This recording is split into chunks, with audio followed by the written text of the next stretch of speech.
Hello everyone, स्वागत है आपका एक बार फिर से स्टडी कॉन्सेप्ट चैनल में। जैसा कि आपको पता है कि मध्य प्रदेश आरक्षक की परीक्षा 12 अगस्त से चालू होने वाली है और उसकी सीरीज में लगातार शुरू कर दी है। पिछली 2 वीडियो में लगातार मैंने यहाँ पर अपलोड कर दिए, जिसमें कि मैंने 25 क्वेश्चन 50 क्वेश्चन मैंने कंप्लीट किए थे। अब ये सीरीज है, ये थोड़ी सी ज़बरदस्त करने वाला हूँ, जिसमें कि अति महत्वपूर्ण 100 प्रश्न हर वीडियो में लेके आऊँगा जो कि एग्जाम्स में पूछे गए हैं, जो कि मिक्स क्वेश्चन होंगे मध्य प्रदेश आरक्षक परीक्षा के लिए। और ये फटाफट की सीरीज होगी, जिसमें कि अगले जो वीडियोस होंगे उसमें फटाफट हम क्वेश्चंस कंप्लीट करेंगे, जिससे कि आपका रिवीजन हो सके। 12 अगस्त से ये पेपर चालू होने वाला है शिफ्ट वाइज। सभी जो अभ्यर्थी हैं उन सभी के लिए बहुत ही इंपॉर्टेंट ये सीरीज अब लगातार चलेगी, तो सभी विद्यार्थी लगातार इन प्रश्नों को रिवीजन करते रहें और एक के बाद में एक जो इंपॉर्टेंट स्टैटिक जीके है जो कि 40 नंबर का पूछे जाने वाला है, उसको मैं यहाँ पर कंप्लीट करने वाला हूँ। तो सभी स्टूडेंट लगातार मेरी इस सीरीज के साथ में जुड़े जाएं। मेरा चैनल स्टडी कॉन्सेप्ट सब्सक्राइब कर लें ऑल नोटिफिकेशन के साथ में। तो चलिए शुरू करता हूँ मैं।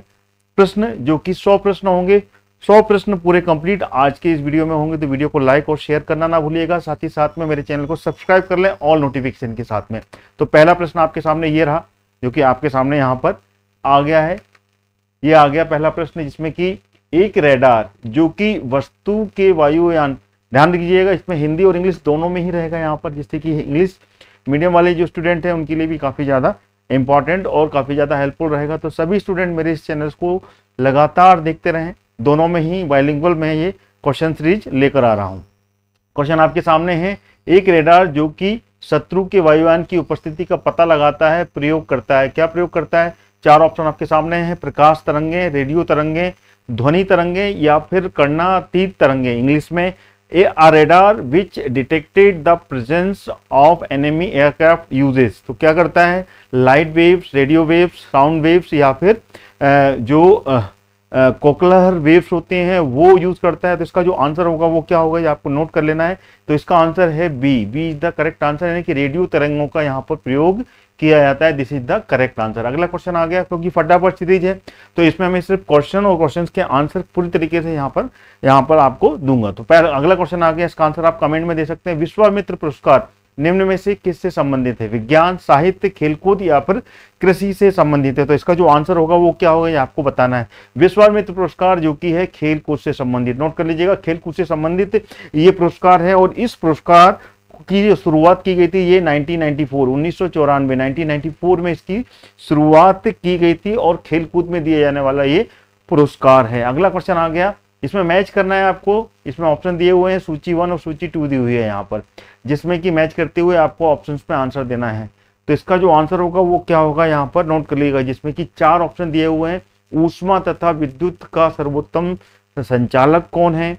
सबसे अधिक मात्रा में पाई जाने वाली धातु कौन सी है? सबसे अधिक लचीली तथा पीट कर बढ़ाई जाने वाली धातु कौन सी है? साथ ही साथ में ऊष्मा का न्यूनतम जो संचालक है वो कौन सा कहलाता है? तो ये 4 ऑप्शन इसमें से मैच करते हुए, ऑप्शन में यहाँ पर ABCD दिया हुआ, तो मैच करते हुए आपको आंसर देना है। तो इसका जो सही आंसर होगा वो कौन सा होगा? तो इसका जो सही आंसर है हम नोट करते हैं यहाँ पर।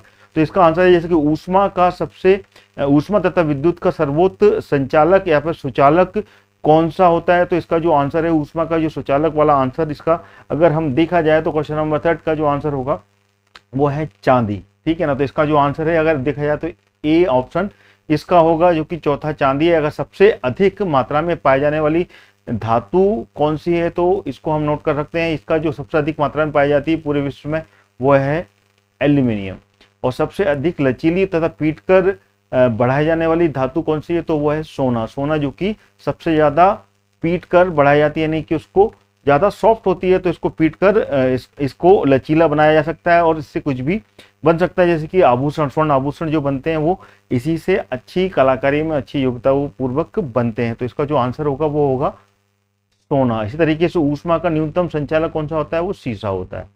ठीक है ना। तो जो न्यूनतम छोटे से छोटा जो टेम्परेचर है वो रिकॉर्ड कर देता है शीशा, जिसको कि लेड PV इसका सूत्र है वो होता है। तो इसका जो आंसर अगर देखा जाए तो इसका D option is the correct answer. अगला क्वेश्चन आ गया, राज्य में खेल गतिविधियों को बढ़ाने हेतु खेलकूद एवं युवा कल्याण विभाग की स्थापना कब की गई थी? मध्य प्रदेश राज्य का क्वेश्चन है, MP का क्वेश्चन है। अगर इसकी बात की जाए तो इसका जो आंसर होगा वो क्या होगा, ये आपको बताना है। कमेंट्स में भी आप इसका आंसर दे सकते हैं। तो इसका जो आंसर है नोट कर लीजिएगा, 1975 में 1975 में इसकी जो कि मध्य प्रदेश राज्य में खेल एवं युवा कल्याण विभाग की स्थापना की गई थी, इंग्लिश में department of sports and youth welfare. ठीक है, नोट कर लीजिएगा, 1975 में इसकी स्थापना की गई। अगला, संध्या अग्रवाल निम्न में से किस खेल से संबंधित है? क्रिकेट, हॉकी, फुटबॉल या फिर बैडमिंटन? तो इसका जो सही आंसर है वो क्या होगा, ये आपको बताना है। विच one is the correct answer? तो इसका जो आंसर है, संध्या अग्रवाल की बात की जाए तो ये क्रिकेट की खिलाड़ी हैं। ठीक है ना, क्रिकेट की ये प्लेयर है। अगला क्वेश्चन आ गया, भारत में पहला ई वेस्ट क्लिनिक की स्थापना किस स्थान पर की गई है? At which place India the first e waste clinic has been established? Bhopal, Ujjain, Indore या फिर लखनऊ? तो इसका जो सही आंसर होगा वो क्या होगा, ये आपको आंसर देना है। तो इसका जो सही आंसर है वो है भोपाल। भोपाल मध्य प्रदेश की राजधानी भोपाल में ई वेस्ट क्लिनिक की स्थापना की गई है। अगला प्रश्न आ गया, राज्य में कौन सा लोकगीत दिवाली के अवसर पर गाया जाता है? दीपावली पर जो है मध्य प्रदेश का क्वेश्चन है, एमपी का। तो मध्य प्रदेश राज्य में जो लोकगीत है जो कि दीपावली के जो त्योहार है, फेस्टिवल है, उसके अवसर पर गाया जाता है। तो इसका आंसर कौन सा होगा? इंग्लिश में which folk song sung on the occasion of the Diwali in the state? Madhya Pradesh state की बात हो रही है, तो मध्य प्रदेश में कौन सा गाया जाता है? वसुदेवा, कलगी तुर्रा, देवारी या फिर गरबा गीत? तो इसका जो आंसर है वो है देवारी। देवारी जो कि दिवाली पर, ये दिवाली फेस्टिवल पर गाया था। This is the folk dance, लोक गीत है दीपावली का मध्य प्रदेश राज्य का। अगला आ गया, संचार तक सतत गत्यात्मक प्रक्रिया निम्न में से किनके मध्य समन्वय स्थापित करता है? तो इसका आंसर आपको बताना है, प्रेषक एवं और प्राप्तकर्ता, समाचार और स्रोत, या फिर प्रेषक और प्राप्तकर्ता, संदेश, स्रोत, समाचार या माध्यम? तो इसका जो आंसर होगा वो क्या होगा, जो आपको कमेंट में भी आंसर दे सकते हैं। तो इसका सही आंसर है, देखिए, संचार का सतत जो गत्यात्मक प्रतिक्रिया, यानी कि ऑर्डर वाइज अगर इसकी मैकेनिज्म, इसकी एक प्रोसेस की बात करें तो सबसे पहले प्रेषक, फिर प्राप्तकर्ता, उसके बाद में संदेश। यानी कि प्रेषक पहले तो किसी भी चीज को भेजता है, उसके बाद में प्राप्तकर्ता को प्राप्त होता है, तब जाके वो उसको पढ़ता है। तो इस प्रकार से ये इसकी एक्चुअल प्रोसेस है। It's a very important question, कई बार एग्जाम में पूछा गया है। अगला क्वेश्चन आ गया, चंदेरी का किला राज्य के किस जिले में स्थित है? In which district the state of the Chanderi fort is located? Chanderi Madhya Pradesh का क्वेश्चन है ये। मध्य प्रदेश का कौन सा जिला है यहाँ पे कि ये स्थित है? अशोकनगर, ग्वालियर, जबलपुर या बुरहानपुर? तो नोट कर लीजिएगा, अशोकनगर में चंदेरी का किला है। नोट कर लीजिएगा, वेरी इंपॉर्टेंट। गुर्जर प्रतिहार वंश के नरेश ने इसका निर्माण करवाया था, जो कि गुर्जर प्रतिहार का राजा था। ठीक है, अगला प्रश्न आ गया, उस्ताद अलाउद्दीन खां किस घराने से संबंधित है? उस्ताद अलाउद्दीन खां बिलोंग टू द विच घराना? तो इसका आंसर बताइए आप, देवास, बुरहानपुर, ग्वालियर या फिर मैहर? तो इसका जो सही आंसर है वो है मैहर। मैहर जो कि सतना की एक तहसील है, नोट कर लीजिएगा, सतना की तहसील है, वहां पर है ये। अलाउद्दीन खां का ये घराना है जिसने की यहाँ पर एक बैंड की स्थापना की थी। ठीक है ना। अगला क्वेश्चन आ गया, मध्य प्रदेश लोकायुक्त अधिनियम किस वर्ष विधानसभा में पारित किया गया था? In which year of the Madhya Pradesh Lokayukta act was processed in the legislative assembly? कब पारित किया गया था? ऑप्शन आपके सामने है, वेरी इंपॉर्टेंट, कई बार क्वेश्चन पूछा गया है। मध्य प्रदेश आरक्षक की परीक्षा में भी ये कई बार पूछा गया है, और साथ ही साथ में अन्य एग्जाम्स के लिए भी ये सारे क्वेश्चन बहुत इंपॉर्टेंट है, क्योंकि आने वाले समय में मध्य प्रदेश एसआई का एग्जाम भी आने वाला है, तो उसके लिए भी ये बहुत ज़्यादा उपयोगी होंगे। तो सभी विद्यार्थी जो कि एसआई की तैयारी कर रहे हैं, मध्य प्रदेश जेल प्रहरी की तैयारी कर रहे हैं, मध्य प्रदेश आरक्षक की तैयारी कर रहे हैं, उन सभी के लिए ये बहुत ही ज़्यादा इंपॉर्टेंट सीरीज साबित होने वाली है। फटाफट की सीरीज है, 100 क्वेश्चन हम इस सीरीज में कंप्लीट कर रहे हैं। तो इसका आंसर बताइए, इसका आंसर क्या है? तो इसका जो सही आंसर है वो है वर्ष 1982। वर्ष 1982 में लोकायुक्त अधिनियम यहाँ पर पारित किया गया था। अगर हम बात कर लें तो यहाँ पर जो सबसे पहले लोकायुक्त नियुक्त हुए थे, ठीक है ना, तो इसको आपको क्लियर कर लेना है। सबसे पहले लोकायुक्त यहाँ पर किसको नियुक्त किया गया था? तो वो थे पीवी दीक्षित। कौन थे वो? पीवी दीक्षित। पीवी दीक्षित जी को सबसे पहले 1982 में यहाँ पर लोकायुक्त बनाया गया था, मध्य प्रदेश लोकायुक्त अधिनियम के द्वारा। वेरी इंपॉर्टेंट ये क्वेश्चन बनता है। अगला क्वेश्चन आ गया, राज्य सरकार का जो कानूनी सलाहकार होता है वो कौन होता है? The legislative adviser of the state government is, कौन होता है? विधि मंत्री होता है, एडवोकेट जनरल होता है, अटॉर्नी जनरल होता है, या फिर उच्च न्यायालय का मुख्य न्यायाधीश होता है। तो इसका जो आंसर है नोट कर लीजिएगा, एडवोकेट जनरल। एडवोकेट जनरल बोलते हैं इसको, जो कि राज्य का कानूनी सलाहकार होता है। नोट कर लीजिएगा, केंद्र का जो कानूनी सलाहकार होता है वो होता है अटॉर्नी जनरल। ये केंद्र का होता है, सेंट्रल गवर्नमेंट का होता है, ये सेंट्रल गवर्नमेंट का होता है, और ये स्टेट गवर्नमेंट का होता है। स्टेट गवर्नमेंट का एडवोकेट जनरल कहलाता है, और सेंट्रल गवर्नमेंट का अटॉर्नी जनरल कहलाता है। अगला क्वेश्चन आ गया, जवाहरलाल नेहरू पुलिस एकेडमी कहां पर स्थित है? Where is the located Jawaharlal Nehru police academy? Madhya Pradesh का क्वेश्चन है, तो ऑप्शन आपके सामने है। मध्य प्रदेश के सभी जिले दिए हुए हैं यहाँ पर, सागर, रीवा, इंदौर और भोपाल। तो बताइए जवाहरलाल नेहरू पुलिस एकेडमी कहां पर स्थित है? तो इसका जो सही आंसर है, याद कर लीजिएगा, नोट कर लीजिएगा, वो है सागर। सागर में है जवाहरलाल नेहरू पुलिस एकेडमी। यहाँ पे की डीएसपी की भी ट्रेनिंग होती है, और साथ में मध्य प्रदेश पुलिस आरक्षक की भी ट्रेनिंग यहाँ पर प्रोवाइड कराई जाती है। अगला प्रश्न आ गया, शल्य क्रिया ऑर्थोप्लास्टी क्या है? What is the orthoplasty in surgery? ठीक है ना, साइंस का क्वेश्चन है, मिक्स क्वेश्चन है सारे के सारे, ध्यान रखिए। ये 100 क्वेश्चन जो मैं लाया हूँ, ये सारे मिक्स क्वेश्चन होंगे, जिसमें कि हर सेगमेंट के हर टॉपिक का क्वेश्चन मिलेगा। वर्ल्ड का भी क्वेश्चन मिलेगा यहाँ पर, इंडिया का भी क्वेश्चन मिलेगा, कॉन्स्टिट्यूशन का भी क्वेश्चन रहेंगे यहाँ पे, और साथ में साइंस के भी रहेंगे और कंप्यूटर के भी रहेंगे। तो इस प्रकार से बहुत ही ज्यादा फटाफट और बहुत ही उपयोगी ये सीरीज रहेगी, जिसको कि पिछले एग्जाम्स में भी ये क्वेश्चन पूछे गए हैं। तो मेरी सीरीज को बिल्कुल मिस नहीं कीजिएगा, बहुत ही प्यारी सीरीज चलने वाली है। लगातार अगर आप इन सीरीज को क्वेश्चंस का अटेम्प्ट कर लेते हैं, तो यकीन मानिए 40 नंबर का जो आपका पेपर है मध्य प्रदेश कांस्टेबल का, वो तो बिल्कुल सही जाने वाला है। तो चलिए इसका आंसर बताइए, क्वेश्चन नंबर 14 का आंसर क्या होगा, जो कि शल्य चिकित्सा में ऑर्थोप्लास्ट क्या होता है? ओपन हार्ट सर्जरी, गुर्दा प्रत्यारोपण, या कूल्हे के जोड़ों का प्रतिस्थापन, या फिर सुधीर आधान? ठीक है ना, open heart surgery, kidney transplantation, replacement of the hip joint, या फिर ब्लड ट्रांसप्लांटेशन? तो इसका जो आंसर है वो सी आंसर बिल्कुल सही होगा, कूल्हे की जोड़ों का प्रतिस्थापन, replacement of the hip joint, ये इसका सही आंसर होगा। नोट कर लीजिएगा, ठीक है। अगला क्वेश्चन आ गया, खुले में कुछ देर तक रखा हुआ जो दूध है वो खट्टा हो जाता है। Milk keep in the open for the some times turn sour, खट्टा हो जाता है, किसके कारण होता है ये आपको बताना है। विच one is the correct option? कार्बनिक अम्ल के द्वारा होता है, या फिर लैक्टिक अम्ल के द्वारा होता है, साइट्रिक अम्ल के द्वारा होता है, या फिर एसिटिक एसिड जो एसिटिक अम्ल होता है उसके कारण होता है? तो उसका जो सही आंसर है, नोट कीजिएगा, लैक्टिक अम्ल। Lactic, due to the lactic acid, यहाँ पर जो दूध है खुले में अगर रखा रहे तो वो खट्टा हो जाता है, खराब होने का, यानी कि उसमें खमीर बनने लगता है। अगला प्रश्न आ गया, मेन्यू में खालिस्तान की सूची होती है। देखिए कंप्यूटर का क्वेश्चन आ गया, the menu contain the list of, क्या होता है? डेटा होता है, ऑब्जेक्टिव होता है, कमांड होता है, या फिर रिपोर्ट होती है? विच one is the correct answer? इसका आंसर आपको देना है, ऑप्शन में करेक्ट में आंसर दीजिएगा, विच one is the correct answer? जल्दी बताइए इसका आंसर क्या होगा। तो इसका जो सही आंसर है वो है, देखिए मेन्यू में जो होता है, अगर बात की जाए तो यहाँ पर जो ऑप्शन में फिल इन द ब्लैंक्स में आंसर आएगा वो आएगा कमांड।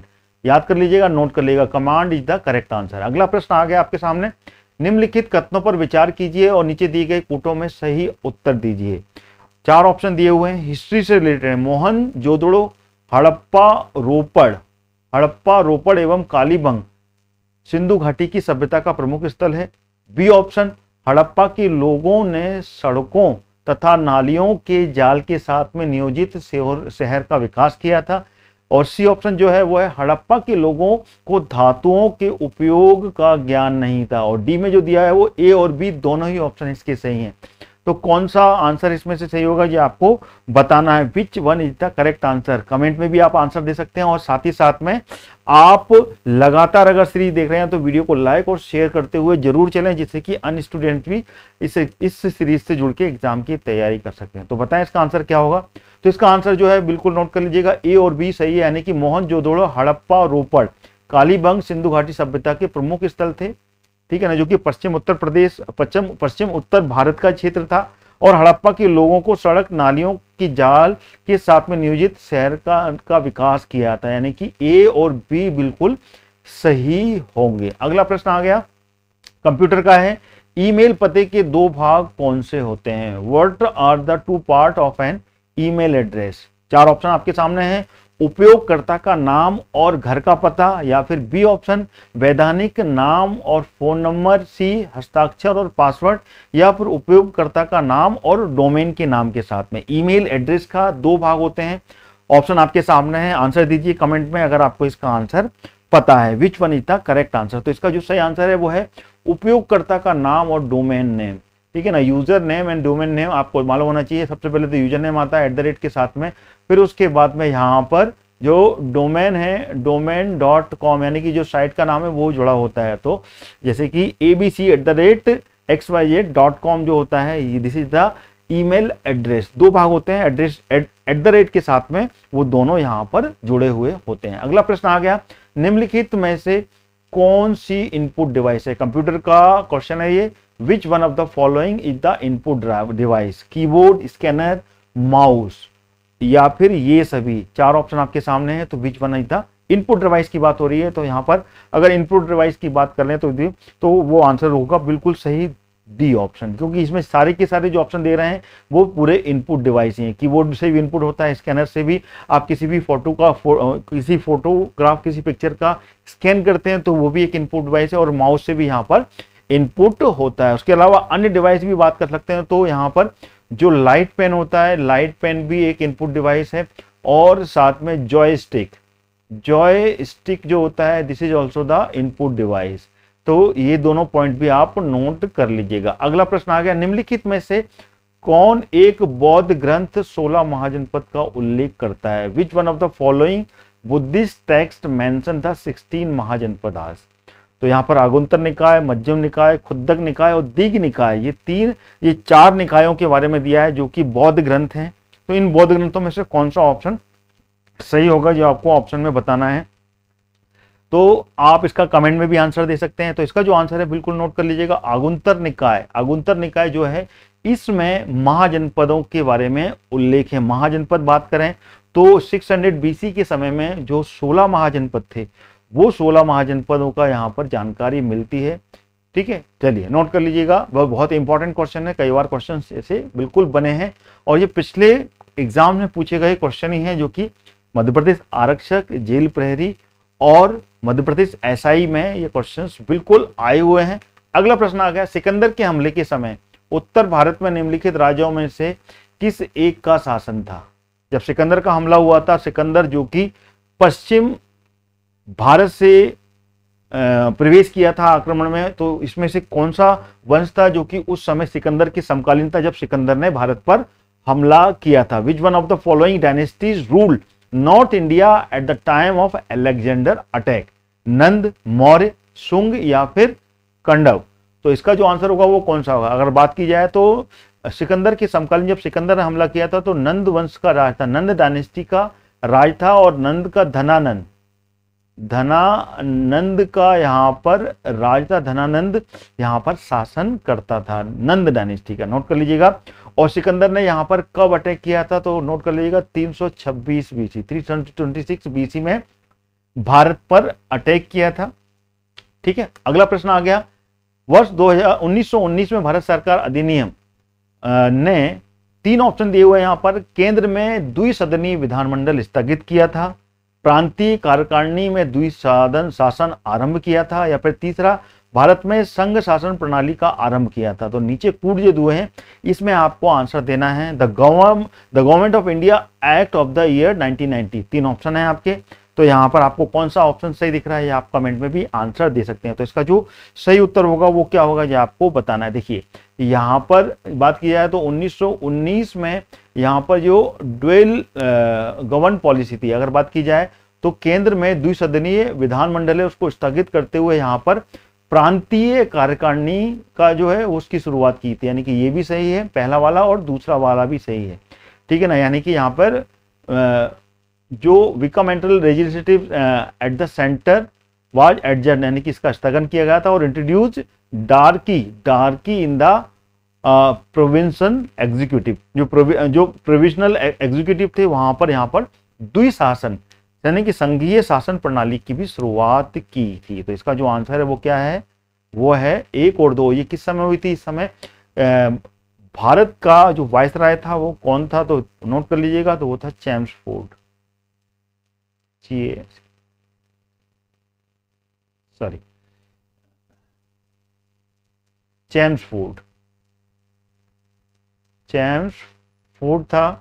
और चेम्सफोर्ड के साथ में इनके जो सेक्रेटरी थे वो थे मॉन्टेग्यू, मॉन्टेग्यू जो थे वो इनके इसका सचिव रहा था, जिसने कि ये सजेशन दिया था ड्यूअल गवर्नमेंट पॉलिसी का, ठीक है ना, जिसको कि डार्की पॉलिसी भी बोला जाता है। और ये 1919 की बात है। अगला प्रश्न आ गया, निम्नलिखित में से कौन सा एक भारत के संविधान के अधीन मानव अधिकार आयोग के साथ में एक मूल अधिकार भी है? मानव अधिकार अधीन मानव अधिकार के साथ में एक मूल अधिकार के अंतर्गत भी आता है। क्वेश्चन नंबर 23 का आंसर आपको यहां पर देना है। तो सूचना का अधिकार, शिक्षा का अधिकार, काम पाने का अधिकार, या फिर आवास का अधिकार, right to inform, right to education, right to work, या फिर राइट टू रिकमेंडेशन। तो नोट कर लीजिएगा, यहाँ पे मानव अधिकार के साथ में मूल अधिकार भी मिलाया जाता है, तो वो है शिक्षा का अधिकार। राइट टू एजुकेशन का जो अधिकार है ये मानव अधिकार के साथ में एक मूल अधिकार के रूप में भी जाना जाता है। अगर हम फंडामेंटल राइट्स की बात करें तो फंडामेंटल राइट्स जो कि आर्टिकल 12 से लेकर आर्टिकल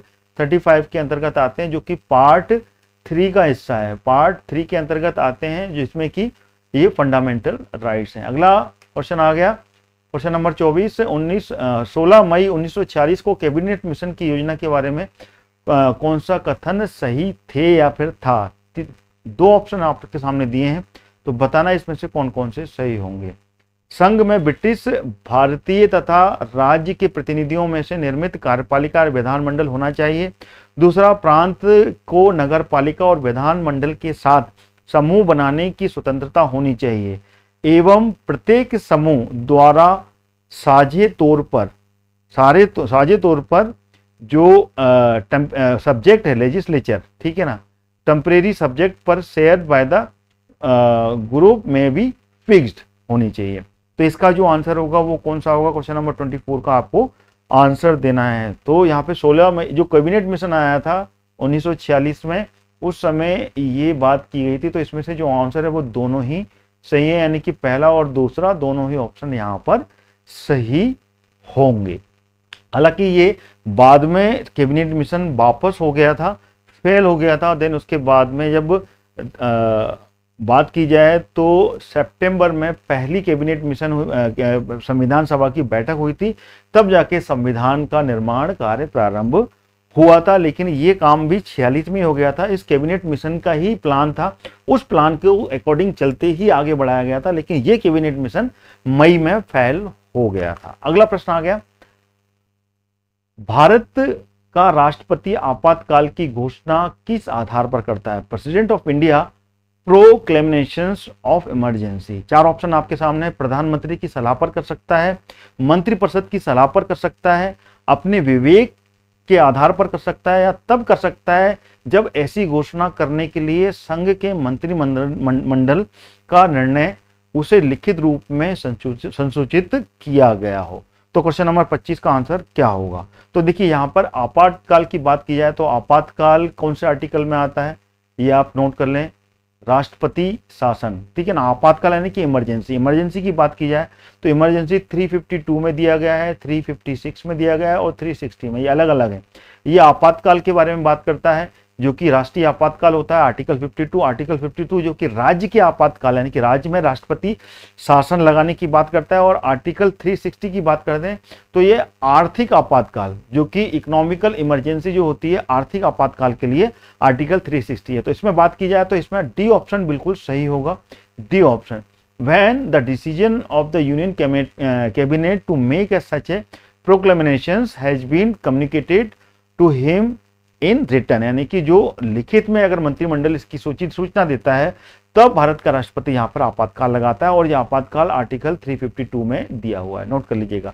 अगला प्रश्न आ गया जो कि है आर्टिकल 27 से करेंगे, क्योंकि ये कोविड का है तो कोविड का क्वेश्चन मेरे ख्याल से इस समय नहीं आएगा, तो इसको अपन हटा देते हैं, जो कि लॉकडाउन के समय की बात है। इट्स वेरी इंपॉर्टेंट क्वेश्चन जो आगे वाला रहेगा, ठीक है, जो कि है क्वेश्चन नंबर 28। क्योंकि क्वेश्चन नंबर अगर इसकी बात करें तो ये प्रेस सूचकांक की बात हो रही है। प्रेस सूचकांक में अगर हम वर्तमान की बात किए हैं तो वर्तमान में ये आगे बढ़ गया है, लेकिन ये 2020 का प्रेस सूचकांक है, तो इसमें कौन सा स्थान था ये आपको यहाँ पर बताना है। तो इसका जो सही आंसर है वो है सी 142वां सूचकांक था जब 2020 में यहाँ पर ग्लोबल प्रेस फ्रीडम इंडेक्स की बात की गई है।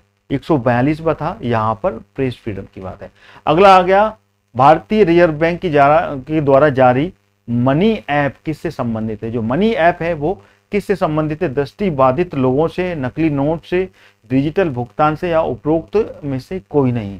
ऑप्शन में से आंसर बताइए आपका, विच one is the correct answer. तो इसका जो सही आंसर है वो है जो अंधे लोग हैं, ठीक है ना, विजुअली इम्पायर्ड, यानी कि जो दृष्टि बाधित लोग हैं जो कि आंख से नहीं देख सकते हैं, उनके लिए ये मनी ऐप बनाया गया है जो कि आरबीआई के द्वारा है। नोट कर लीजिएगा, वेरी इंपॉर्टेंट क्वेश्चन। अगला आ गया, आईसीसीआई जो आईसीसी महिला क्रिकेट T20 विश्व कप 2020 का खिताब किसने जीता? Australia, Bharat, West Indies, England. कौन सा ऑप्शन सही होगा? क्वेश्चन नंबर 29 का आंसर दीजिए। तो इसका आंसर है ऑस्ट्रेलिया। ऑस्ट्रेलिया ने ये खिताब अपने नाम पर किया था 2020 का। खेलो इंडिया यूनिवर्सिटी गेम 2020 का आयोजन कहाँ किया गया था? ये आपको बताना है। चंडीगढ़ में किया गया था, भुवनेश्वर, लखनऊ या फिर भोपाल में। तो इसका जो आंसर है वो बिल्कुल नोट कर लीजिएगा, उड़ीसा की राजधानी भुवनेश्वर में खेलो इंडिया 2020 का आयोजन किया गया था। अगर हम बात करें अभी की, तो खेलो इंडिया जो कि मध्य प्रदेश एमपी में आयोजित हुए थे, बिल्कुल नोट कर लीजिएगा, मध्य प्रदेश में 2022 के खेलो इंडिया गेम्स यहां पर आयोजन किया गया था। अगला प्रश्न आ गया, कौन सी नदी आकर गंगा में मिलती है? गंगा में इनमें से जो ऑप्शन है आपको बताना है, चंबल, सोन, बेतवा या फिर कैन नदी। तो इसमें से कौन सी नदी है जो कि सीधे गंगा में आके मिलती? गंगा की सहायक नदी है। बताइए इसका आंसर कौन सा होगा? तो इसका जो आंसर है, गंगा में मिलने वाली नदी है वो है सोन नदी।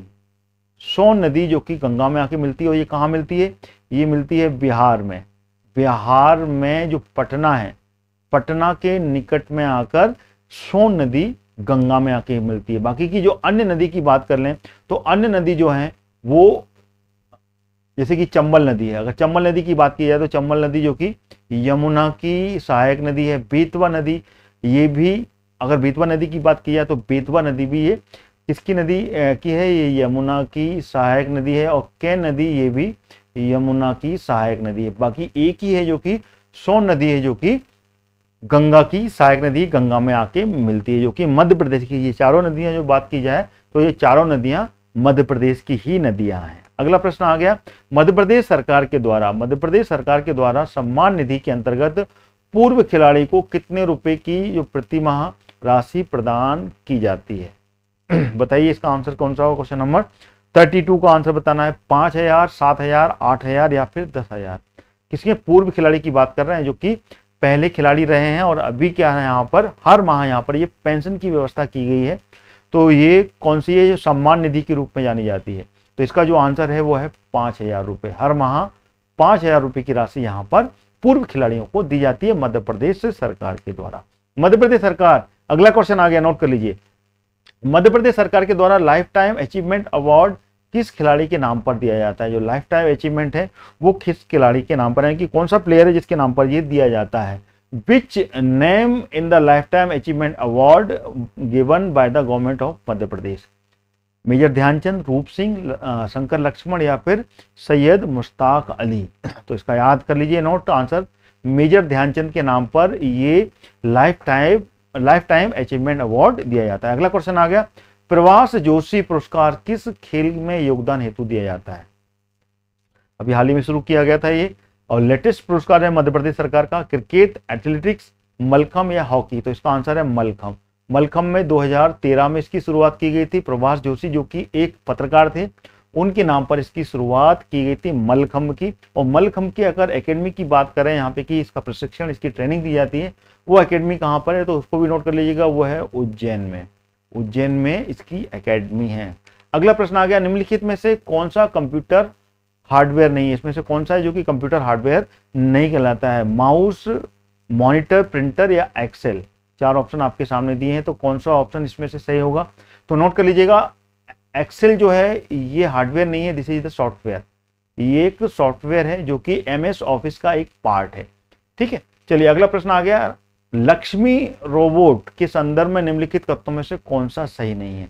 जो लक्ष्मी रोबोट अभी हाल ही में आर्टिफिशियल इंटेलिजेंसी का क्वेश्चन है, very important. Which one of the following statement is not correct with the respect of Lakshmi robot?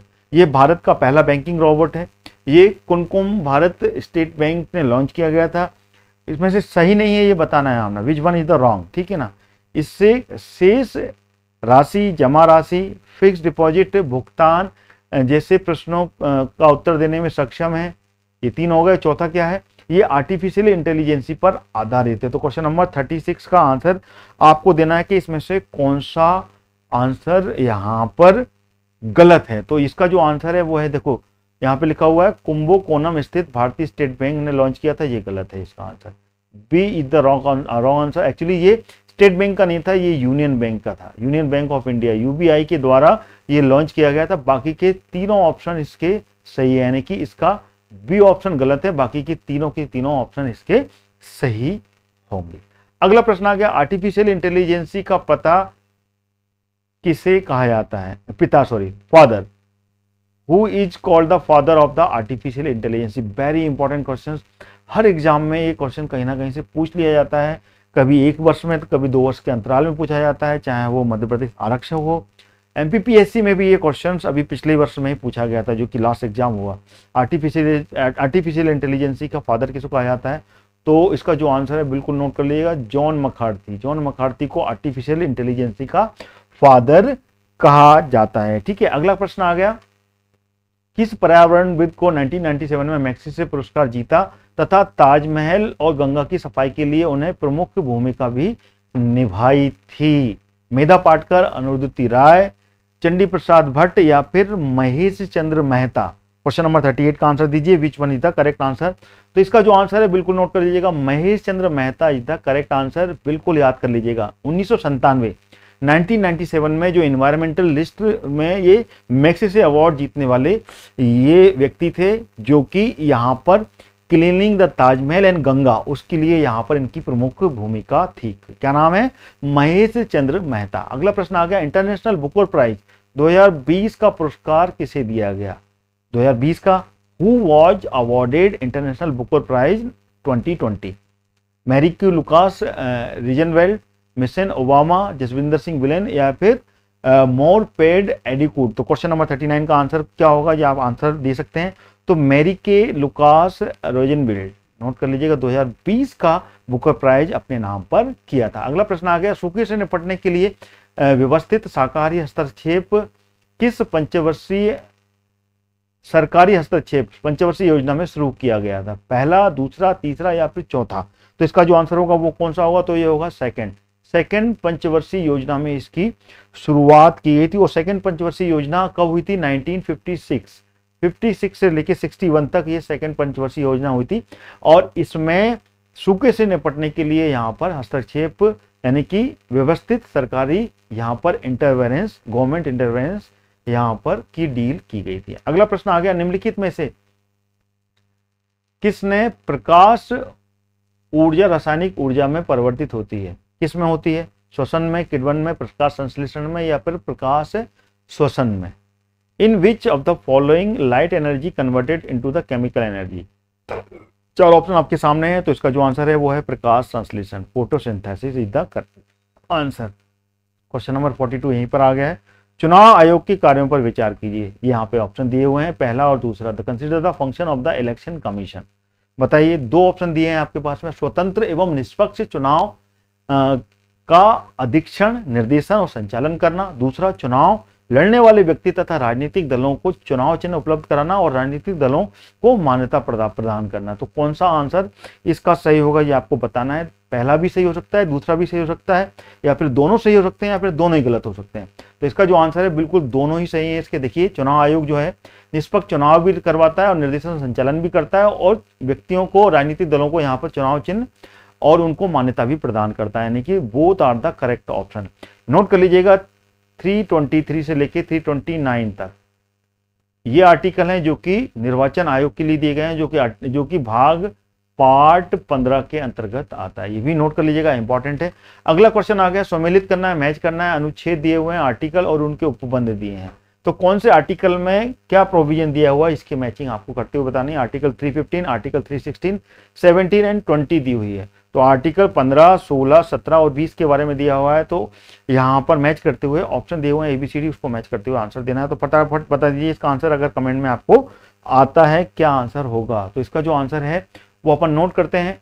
अगर आर्टिकल 315 की बात करें तो 315 में यहां पर पहले तो ये नोट करना है कि आर्टिकल 315 से लेकर जो 323 है ये किसके बारे में है? तो यहां पर राज्य, स्टेट और केंद्र, ठीक है ना, सेंट्रल में जो अधीनस्थ सेवाएं होती हैं, जो कि सरकारी प्रशासनिक सेवा होती हैं, उनके लिए ये प्रोविजन बनाए गए हैं, जो जिसमें कि यूपीएससी और एमपीपीएससी, राज्य सेवा आयोग और लोक सेवा आयोग, यहाँ पे संघ लोक सेवा आयोग जो एग्जाम लेता है, उसके बाद में प्रशासनिक अधिकारी जो नियुक्त होते हैं उनके बारे में यहाँ पे प्रोविजन दिया गया है। तो आर्टिकल 315 की बात कर ली जाए तो आर्टिकल 315 में जो प्रोविजन दिया गया है वो कौन सा होगा? तो इसमें से अगर बात की जाए तो आर्टिकल 315 में नियुक्ति का, ठीक है ना, तो इसका ए ऑप्शन ये होगा। देन उसके बाद आर्टिकल 16 की बात की जाए तो इसमें नियोक्ता के बारे में प्रोविजन है, क्या बी में आएगा यहाँ पर। आर्टिकल 317 की बात की जाए तो इसमें पद से हटाने की जानकारी मिलती है, और आर्टिकल 320 में उनके कार्य करने की जो प्रणाली है वो दी गई, यानी कि B option is the correct answer होगा। ठीक है, क्वेश्चन नंबर 44 आ गया। भारत में नियंत्रक एवं महालेखा परीक्षक, जिसको कि सीएजी कहा जाता है, का किस प्रकार से पद से हटाया जाता है? How can the controller and auditor general of India be removed from the post? किस तरीके से यहां से हटाया जा सकता है? क्वेश्चन नंबर 44 का आंसर दीजिएगा। उच्चतम न्यायालय, देखिए इसमें सीधे के सीधे जो निर्वाचन आयोग का प्रोसेस है, जो राष्ट्रपति का प्रोसेस है, जो सीएजी जो कि चीफ जस्टिस ऑफ इंडिया का जो प्रोसेस होता है, द सेम प्रोसेस यहाँ पर होता है। तो कि उच्चतम न्यायालय के न्यायाधीश के पद के हटाने की जो प्रक्रिया होती है, यानी कि बी ऑप्शन, तो ये by the adopting the procedure for the removal of the जज ऑफ द सुप्रीम कोर्ट, जो इसका प्रोसीजर होता है सुप्रीम कोर्ट के जज के हटाने का, वही प्रोसीजर यहाँ पर सीएजी के हटाने का होता है।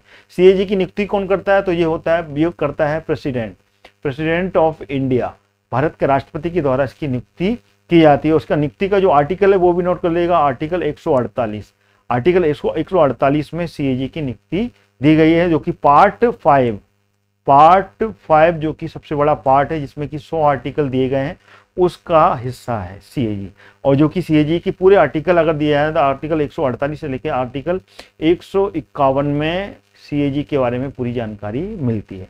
अगला प्रश्न आ गया, जब आप हिमालय की यात्रा करेंगे तो आप निम्नलिखित में से क्या देखेंगे? गहरे गड्ढे, यू घुमावदार नदी मार्ग, समानांतर पर्वत श्रेणियां, भूस्खलन के उत्तरदायी तीव्र ढाल, या फिर उपयुक्त में से कौन से हिमालय में तरुण वलित पर्वत के साक्ष्य कहे जा सकते हैं? 5 ऑप्शन दिए हुए हैं यहाँ पर, तो इनमें से कौन कौन से ऑप्शन सही होंगे? जो ऑप्शन में आपको देना है, पहला दूसरा चौथा, केवल तीसरा या चौथा है, पर 1 2 3 4। तो क्वेश्चन नंबर 45 का आंसर फटाफट दे दीजिए, कौन सा आंसर सही होगा? देखिए, अगर आप हिमालय की यात्रा करते हैं तो गहरे गड्ढे भी देखेंगे यहाँ पर, और यहाँ पर यू टर्न के भी, यहाँ पर कर्व की रिवर्स कोर्स भी यहाँ पर आपको मिलेंगे, और यहाँ पर पैरेलल माउंटेन रेंज भी दिखेंगी, अलग अलग रेंजेस भी यहाँ पर आपको समानांतर पर्वत श्रेणियां भी मिलेंगी, और भूस्खलन से उत्तरदायी तीव्र ढाल भी मिलेंगे यहाँ पर, ठीक है ना, लैंडस्लाइड भी आपको देखने को मिलेंगे। यानी कि इसका 4 ऑप्शन सही है, 5वां यहाँ पर नहीं मिलता है यहाँ पर, ठीक है। तो यहाँ पर D option is the correct option. अगला क्वेश्चन आ गया, निम्नलिखित द्वीपों में से युग्म में से कौन सा 10 अंश जल मार्ग 10 डिग्री चैनल के द्वारा आपस में पृथक किया जाता है? क्वेश्चन नंबर 46 का आंसर आप यहाँ पर दीजिएगा, तो कौन सा है जो कि 10 डिग्री चैनल को अलग करता है? अंडमान निकोबार और सुमात्रा, मालदीव या लक्षद्वीप या सुमात्रा या जावा? तो नोट कर लीजिएगा, अंडमान और निकोबार के बीच से यहाँ पर अगर बात किया भारत के सबसे दक्षिण में जो अंडमान निकोबार है उसके बीच का जो चैनल है वो 10 डिग्री चैनल कहलाता है। अगला प्रश्न आ गया, लघुत्तम और विशालतम कोणों के आधार पर निम्नलिखित प्रकार के खड्डज चट्टानों के सही अनुक्रम कौन सा होगा? Which is the correct sequence of the following type of quarry rocks on the basis of the smallest and largest angle? Question number 47 का आंसर दीजिएगा, which one is the correct answer? तो इसका जो आंसर है वो है cell, प्रंशु प्रस्तर, बालू सकम या फिर संगुटिकासम, यानी कि conglomerates, rock, hard stone, sandstone और फिर कॉन्ग्लोमेरेट्स। इस तरीके से ये ऑर्डर में आएगा, पहले पे रॉक आएगा, दूसरे पे हार्ड स्टोन आएगा, तीसरे पे सैंडस्टोन आएगा और चौथे पे कॉन्ग्लोमेरेट्स आएगा। तो इसका B option is the correct answer. ठीक है, दिस इज द करेक्ट। चलिए अगला प्रश्न आ गया, एशिया की विशाल नदी मेकांग निम्नलिखित में से कौन से जो देश है वहां से नहीं बहती है। अभी हाल ही में ये क्वेश्चन पूछा गया था, एमपीपीएससी का क्वेश्चन था, साथ में अन्य एग्जाम में भी पूछा जाते हैं ये सारे क्वेश्चंस। आपके आरक्षक में भी पूछा जाएगा, सिविल सर्विसेज में भी पूछे जाते हैं क्वेश्चंस, कहीं से भी पूछा जा सकते हैं क्योंकि वर्ल्ड का क्वेश्चन है ये। तो इसका आंसर बताइए कि ये नदी कौन से जो देश है वहां से नहीं बहती है, चीन, मलेशिया, कंबोडिया या फिर लाओस। क्या नाम है इसका, मेकांग नदी। बताइए मेकांग नदी ये कहां से नहीं बहती है। क्वेश्चन नंबर 48 की बात कर लें तो इसका जो आंसर है वो है मलेशिया। मलेशिया से ये नदी नहीं बहती है। चाइना से तो ये मेकांग नदी निकलती है, दिस इज द इंपॉर्टेंट। उसके बाद में कंबोडिया होते हुए लाओस जाती है, लेकिन मलेशिया से ये टच नहीं करती है, तो Malaysia is the correct answer. Himalaya की सबसे पूर्वी चोटी कौन सी है, नामचा बरवा, अन्नपूर्णा, कंचनजंगा, माउंट एवरेस्ट। हिमालय की सबसे पूर्वी चोटी के बारे में पूछा हुआ है, तो इसका आंसर है नामचा बरवा, जो कि अरुणाचल प्रदेश में है, जो कि सबसे पूर्वी चोटी कहलाती है। और सबसे अगर पश्चिमी चोटी की बात करें तो पश्चिमी चोटी कौन सी है, तो वो है नंगा पर्वत, नंगा।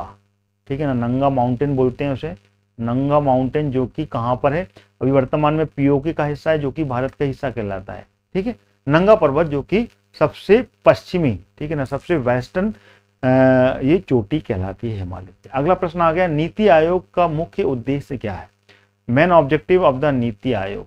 बताइए नीति आयोग का सबसे प्रमुख उद्देश्य क्या है, ग्रामीण विकास, राष्ट्रीय सुरक्षा या आर्थिक समृद्धि। तो तीनों ऑप्शन सही होंगे, ठीक है ना, ऑल ऑफ दीज। ठीक है, अगला राष्ट्रीय मानव अधिकार आयोग के विषय में कौन सा जो ऑप्शन है वो सही नहीं होगा, नेशनल ह्यूमन राइट्स कमीशन के बारे में कौन सा ऑप्शन सही नहीं होगा, ये आपको यहाँ पर बताना है। तो 4 ऑप्शन है, तो इसका नोट कर लीजिएगा, महिला सदस्य का होना अनिवार्य है, ये ऑप्शन गलत होगा इसका। ठीक है ना, mandatory to have a women member in the commission, ये राष्ट्रीय मानव अधिकार के आयोग के बारे में आंसर यहाँ पर देता है। अगला क्वेश्चन आ गया, NCW नेशनल राष्ट्रीय महिला आयोग की स्थापना कब की गई थी, when was the national commission for the women's established. बताइए राष्ट्रीय महिला आयोग की स्थापना कब की गई थी। तो इसका जो आंसर है वो 4 ऑप्शन आपके सामने दिए हुए हैं, तो इसका आंसर है 31 जनवरी 1992, 31 जनवरी 1992 में नेशनल वुमेन्स कमीशन की स्थापना की गई थी। अगला प्रश्न आ गया, मध्य प्रदेश में ग्रामीण क्षेत्रों में गोवंशीय पशुओं की नस्ल आधारित कौन सी योजना संचालित की जा रही है, गौ सेवा योजना, नंदीशाला योजना, कामधेनु डेयरी विकास योजना या फिर उपयुक्त में से कोई नहीं। इसका आंसर दीजिए, which one is the correct answer. बताइए विच वन इज द, तो इसका आंसर है नंदीशाला। नंदीशाला जो कि मध्य प्रदेश में यहाँ पर पशुओं की जो नस्ल है, गोवंशीय यानी कि गायों की जो नस्ल है, उसमें सुधार के लिए ये योजना शुरू की गई है, जो कि है कौन सी, नंदीशाला योजना, जो कि 2016 में इसकी शुरुआत की गई थी। अगला प्रश्न आ गया, राज्यों की नदियां और नदियों के किनारे बसे हुए नगरों को यहाँ पर मैच करना है। चंबल, नर्मदा, क्षिप्रा और ताप्ती नदी दी हुई है और आगे उसके शहरों के नाम दिए हैं, इनसे मैच करते हुए आपको ऑप्शंस में से सही आंसर चुनना है। तो बताइए चंबल नदी के बाजू में कौन सा नगर बसा हुआ है, ये आपको बताना है। तो विच one is the correct answer, ये आपको देना है। तो देखिए चंबल के आगे रतलाम बसा हुआ है, तो ये ऑप्शन रतलाम होगा। अगर नर्मदा नदी की बात की जाए तो नर्मदा नदी के आगे ओमकारेश्वर नगर बसा हुआ है। क्षिप्रा जो कि उज्जैन है इसके पास में, और ताप्ती के पास में बुरहानपुर है। डी ऑप्शन इसका होगा, यानी कि पहले का दूसरा ऑप्शन यानी कि ए ऑप्शन इसका सही। ठीक है, अगला प्रश्न आ गया, केंद्रीय कृषि अभियांत्रिकी अनुसंधान कहाँ स्थित है। बताइए केंद्रीय कृषि अभियांत्रिकी अनुसंधान कहाँ स्थित है, जबलपुर, भोपाल, इंदौर या फिर रतलाम। तो इसका जो आंसर है, ये इसकी ब्रांच है जो कि देहरादून की है, वो की जबलपुर में केंद्रीय कृषि अभियांत्रिकी अनुसंधान केंद्र स्थित है मध्य प्रदेश में, जो कि यहाँ पर रीजनल ऑफिस है जबलपुर में। अगला प्रश्न आ गया, वर्ष 2020 में राजीव गांधी खेल रत्न पुरस्कार किसे प्रदान किया गया था। इसका नाम बदल गया है, इसका जो नाम है वो मेजर ध्यानचंद हो गया है। जो अभी हाल ही में प्रधानमंत्री मोदी ने 2021 में इसका नाम बदला था। तो ये बताइए 2020 में जब राजीव गांधी खेल रत्न ही नाम था, तो ये किसको दिया गया था? ये आंसर यहाँ पे आपको देना है रोहित शर्मा, विनेश फोगट, हिमा दास या फिर विकल्प ए और बी, यानी कि दोनों ही ऑप्शन सही होंगे। क्वेश्चन नंबर 56 का आंसर आपको यहाँ पर देना है। तो देखिए 2020 में रोहित शर्मा और विनेश फोगट दोनों को ही दिया गया था, ठीक है ना, दोनों को ही ये दिया गया था, यानी कि डी ऑप्शन इसका सही। 57 भारत को अपने पड़ोसी देशों के मध्य अंतर्राष्ट्रीय सीमा का विस्तार का आरोही क्रम बताइए। बताइए, सबसे बड़े से लेके छोटे तक जाना है, तो इसका आंसर कौन सा होगा? चीन, बांग्लादेश, पाकिस्तान। चार ऑप्शन आपके सामने, बताइए इसका कौन सा आंसर होगा? करेक्ट ऑप्शन आपको देना है। तो देखिए, अगर हम बात करें यहाँ पर आरोही क्रम देना है, आरोही क्रम से बताते हुए आगे बढ़ना है। क्वेश्चन नंबर 57 का बताइए, क्वेश्चन नंबर 57 का आंसर देना है। आरोही मतलब कि घटते हुए क्रम में, सॉरी, ठीक है ना, थोड़ा सा अपडेट करना पड़ेगा। घटते हुए क्रम यानी कि सबसे कम सीमा किसकी लगती है, उसके बाद में उससे ज्यादा, फिर उससे ज्यादा, फिर सबसे ज्यादा। तो इसका जो आंसर है लिखा हुआ है ना यहाँ पर, सेंडिंग ऑर्डर, बढ़ते हुए क्रम में देना है, यानी कि कम से ज्यादा की तरफ में। तो नेपाल की सबसे कम है, उसके बाद में चीन, पाकिस्तान, फिर चीन, फिर बांग्लादेश। तो इसका B option is the correct option है, ठीक है। तो इसको नोट कर लीजिएगा, ठीक है। चलिए अगला प्रश्न आ गया, जिसे वेब भी कहते हैं, में कई बिलियन डॉक्यूमेंट्स होते हैं। बताइए कौन सा आंसर सही है? World wide web, HTTP, web portal या डोमेन? तो इसका आंसर है वर्ल्ड वाइड वेब, WWW बोलते हैं, वर्ल्ड वाइड वेब, जिसमें कि कई बिलियन, ठीक है ना, मैनी बिलियंस डॉक्यूमेंट्स यहाँ पर अवेलेबल होते हैं। अगला प्रश्न आ गया, निम्न में से कौन सी जानकारी साझा करने के लिए दो या दो से अधिक कंप्यूटर एक दूसरे के साथ में कनेक्ट किए जाते हैं? कंप्यूटर का क्वेश्चन है ये।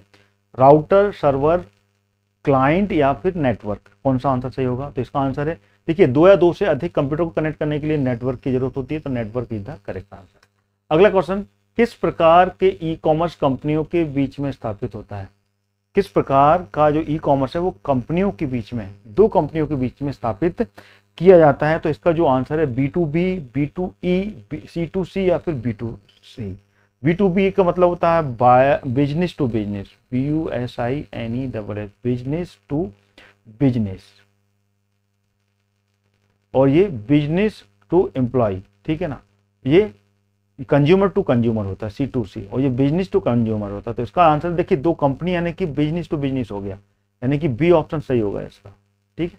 अगला प्रश्न आ गया, केंद्रीय सूचना आयोग का गठन सूचना के अधिकार अधिनियम के तहत किया गया है। यह अधिनियम किस वर्ष पारित किया गया था? बताइए किस वर्ष इसको पारित किया गया था, जो कि क्या है यहाँ पर CIC, जिसको कि शॉर्ट फॉर्म में CIC बोला जाता है। CIC का गठन कब किया गया था ये आपको बताना है। तो इसका जो आंसर है वो वर्ष 2005, बिल्कुल नोट कर लीजिएगा, वर्ष 2005 में ये CIC का गठन किया गया था। अगला प्रश्न आ गया, CVC का जो संबंध है वो किससे है? आतंकवादी रोधी बल से, भ्रष्टाचार नियंत्रण संस्थान से, आंतरिक सुरक्षा बल से, या फिर केंद्र राज्य संबंधित जो हेतु संस्थान है उनके लिए? तो इसका जो आंसर है CVC, यानी कि सेंट्रल विजिलेंस कमीशन, यानी कि ये विजिलेंस रखती है, निगरानी करती है, निगरानी वाला आयोग है ये। तो ये भ्रष्टाचार नियंत्रण संस्थान है, करप्शन कंट्रोल ऑर्गेनाइजेशन से इसका संबंध है, बी ऑप्शन इसका सही होगा। अगला प्रश्न आ गया, NGT के बारे में कौन सा कथन सही होगा? तीन ऑप्शन आपके सामने है। इसका चेयरपर्सन सर्वोच्च न्यायालय का अवकाश प्राप्त न्यायाधीश होता है, NGT का जो मुख्यालय है वो नई दिल्ली में है, या फिर इसके जो क्षेत्रीय संस्थान है उसकी जो बेंच है पुणे, भोपाल, चेन्नई और कोलकाता में? बताइए इसका आंसर कौन सा सही होगा, कमेंट में आप इसका आंसर दे सकते हैं। तो देखिए इसका जो आंसर है वो तीनों ही सही है, ठीक है ना, जो कि एक रिटायर्ड न्यायाधीश होता है यहाँ पर चेयरपर्सन, इसका जो मुख्यालय है वो दिल्ली में है, और 4 बेंचेज हैं इसकी, पुणे, भोपाल, चेन्नई और कोलकाता में, ठीक है ना। तो तीनों ऑप्शन इसके सही हैं, यानी कि D is the correct answer, 1 2 3, ठीक। अगला प्रश्न आ गया, राष्ट्रीय खाद्य सुरक्षा अधिनियम 2013 के तहत अंत्योदय अन्न योजना के लाभुकों को चावल की खरीद पर प्रति किलो कितने रकम देनी होगी? बताइए कितनी रकम देनी होगी? क्वेश्चन नंबर 64 बहुत इंपॉर्टेंट है।